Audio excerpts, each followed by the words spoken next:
बिस्मिल्लाहिर्रहमानिर्रहीम। दर्स तिरमिज़ी शरीफ हदीस नंबर 118, हदीस नंबर 119 और हदीस नंबर 120। ये इन सारी हदीसों का ताल्लुक़, ये तीनों हदीसों का मुस्ताहज़ा औरत यानी हैज़ के बाद फ़ारिग हो जाने के बाद जो अगरचे मरीज़ा औरत जिसे कह लीजिए वो खून जारी रहता है, तो उसके हवाले से क्या हुक्म है, तो ये नमाज का उसके बारे में क्या हुक्म है, ये इंशाअल्लाह मैं इन हदीस के अंदर आपके सामने पेश करूँगा। चैनल के साथ जुड़ जाएं, पूरी हदीस को पूरे वीडियो को ज़रूर देखें, लाइक करें, कमेंट्स बॉक्स में कमेंट दें, बेल आइकन प्रेस करें ताकि सबसे पहले आपके पास वीडियो पहुंच सके। दर्स हदीस हो या दर्स कुरान, ये आपके साथ सबसे पहले पहुँचे। हज़रत इमरान बिन अबी तलहा अपनी वालदा सईदा हमना बिन्त जोश का ये बयान नकल करते हैं। उन्हें बहुत ज़्यादा इस्तिहाज़ा की शिकायत थी, यानी कि बहुत ज़्यादा मसला था, उनके लिए प्रॉब्लम थी। तो नबी करीम सल्लल्लाहु अलैहि वसल्लम की खिदमत में इस बारे में दरियाफ़्त करने के लिए हाज़िर हुई अल्लाह, और आपको इस बारे में बताया। मैंने नबी पाक सल्लल्लाहु अलैहि वसल्लम को अपनी बहन सय्यदा ज़ैनब के बाद हाँ पाया। मैंने अर्ज़ की, या रसूलल्लाह, मुझे इस्तिहाज़ा बहुत आता है, आप मुझे क्या हिदायत फरमाते हैं? इसकी वजह से मुझे नमाज और रोज़े को तर्क करना पड़ते हैं। तो नबी अकरम सल्लल्लाहु अलैहि वसल्लम ने फरमाया, तुम रूई रख लिया करो, वो खून को ख़त्म कर देगी।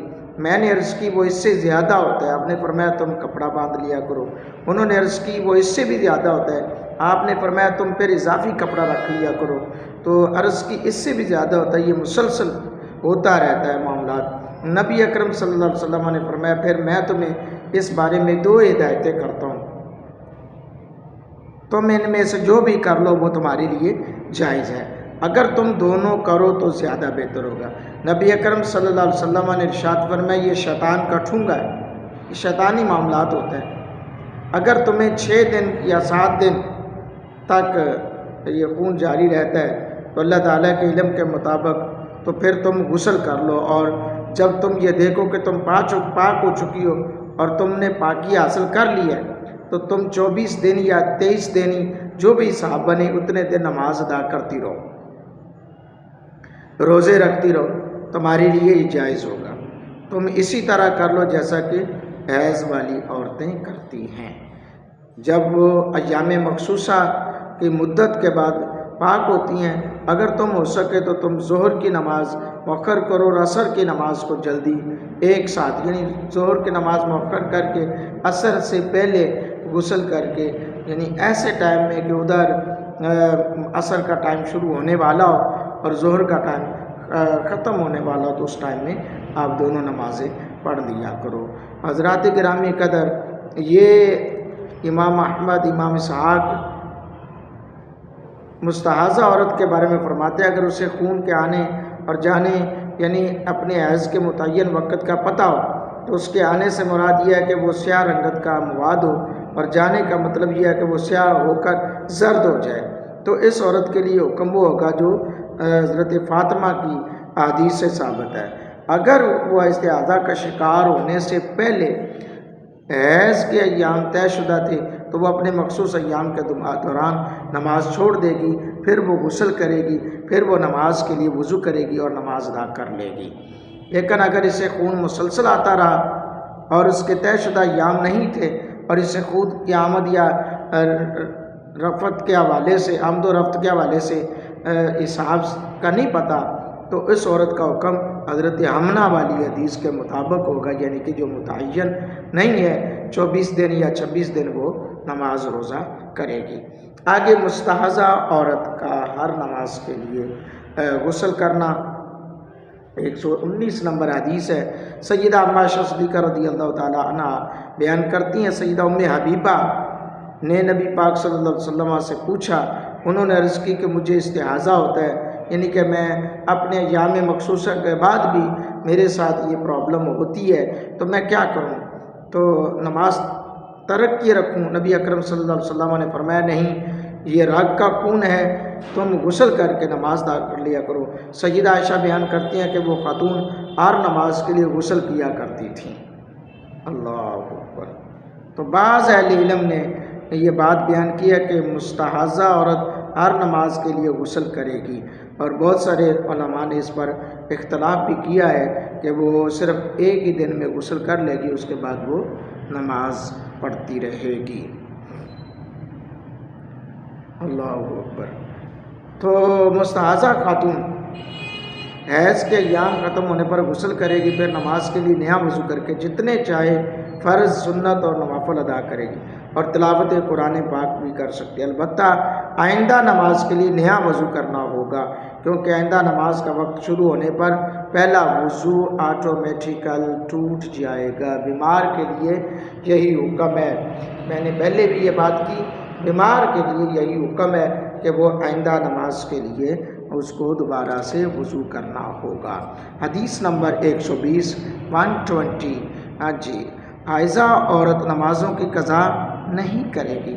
حیض والی، نفاس والی، یعنی کہ جو بیماری والی ہے وہ نہیں، حیض والی، وہ قضا نہیں کرے گی۔ حدیث پاک سماعت فرمائیے۔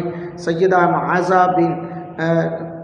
معاذہ بیان کرتی ہے کہ ایک خاتون نے سیدہ ام عائشہ صدیقہ رضی اللہ تعالیٰ عنہ سے پوچھا، اس نے عرض کی، عورت اپنے ایام مخصوص کے دوران رہ جانے والی نمازوں کی قضا ادا کرے گی؟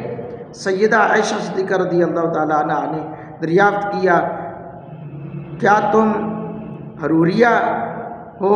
ہم میں سے جس کو حیض آتا تھا اسے تو قضا کو حکم نہیں دیا گیا، یعنی کہ نبی پاک صلی اللہ علیہ وسلم نے ہمیں تو حکم نہیں دیا۔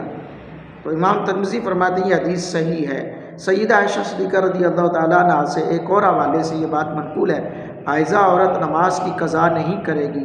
تمام فقہائے کرام کا یہی قول ہے، اس بارے میں ان کے درمیان کوئی بھی اختلاف نہیں ہے۔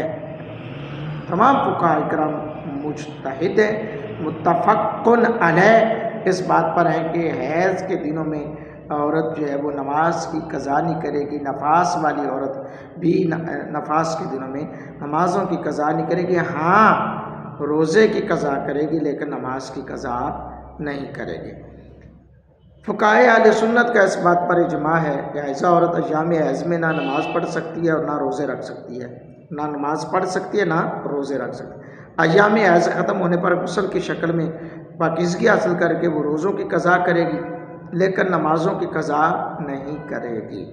نمازوں کی عدم قضا کی علت ان کی کثرت ہے کہ باعث ہے، کیونکہ ظاہر ہر مہینے یہ پرابلم ہے تو پھر ہر مہینے یہ مسئلہ آئے گا، تو اس لیے نمازوں کی قضا نہیں ہے۔ چونکہ رمضان کا مہینہ سال میں ایک بار آتا ہے تو وہ جو روزے ہیں بعد از رمضان ان کی قضا جو ہے وہ پورے اگلے رمضان کے آنے سے پہلے پہلے کرنا ضروری ہوگی۔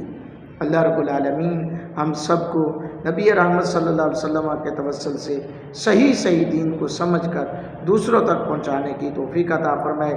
میرے دوستو، دین کو سیکھو، دین کو سکھاؤ، اس چینل سے جڑ جاؤ، کامیابی کے ساتھ انشاءاللہ آپ کو بہت سارے ایسے پیچیدہ مسائل بھی اور ان کا حل بھی ملے گا۔ اللہ پاک ہم سب کا حامی و ناصر ہو، نبی رحمت صلی اللہ علیہ وسلم کی سیرت کو اپنانے کی توفیق عطا فرمائے، نبی رحمت صلی اللہ علیہ وسلم کے بتائے ہوئے احکامات پہ عمل کرنے کی سعادت عطا فرمائے۔ آمین ثم آمین، وما علینا الا البلاغ۔